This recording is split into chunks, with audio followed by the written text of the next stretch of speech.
राहुल गांधी की लोकसभा सदस्यता रद्द होने के बाद राजनीतिक गलियारे में कई नेताओं ने अपनी प्रतिक्रिया देते हुए भारतीय जनता पार्टी की सरकार पर जमकर निशाना साधा है।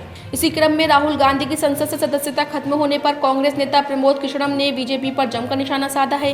कांग्रेस नेता प्रमोद कृष्णम ने कहा कि राहुल गांधी के खिलाफ जो फैसला आया है और बीजेपी ने जो षड्यंत्र किया है उससे पूरे देश के करोड़ों कांग्रेस कार्यकर्ता जाग गए हैं। अब ये लड़ाई संसद में नहीं, अदालत में नहीं, बल्कि जनता की अदालत में लड़ी जाएगी और संसद की जगह सड़कों पर संघर्ष होगा। प्रमोद कृष्णम ने आगे कहा कि नगर नगर और गली गली जाकर देश को जगाने का काम किया जाएगा और इस तानाशाही सरकार को हमेशा के लिए दिल्ली के तख्त से उखाड़ फेंका जाएगा। साथ ही प्रमोद कृष्णम ने कांग्रेस सांसदों से अपील करते हुए कहा कि कांग्रेस के सभी सांसद इस्तीफा दे दें। जिस संसद में राहुल गांधी नहीं जाएंगे तो उस संसद में बाकी सांसदों के जाने का क्या फायदा। उन्होंने कहा कि अब लड़ाई संसद में नहीं बल्कि लड़ाई अब सड़क पर लड़ी जाएगी। इसके अलावा उन्होंने कहा कि राहुल गांधी जिस परिवार से आते हैं उस परिवार का लहू इस देश की मिट्टी में शामिल है, इसलिए बीजेपी जो षड्यंत्र कर रही है उससे बाज आना चाहिए और 2024 में बीजेपी को देश की जनता करारा जवाब देगी।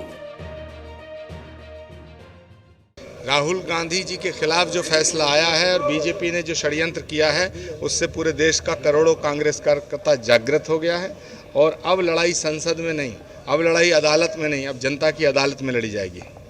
एक्शन क्या होगा?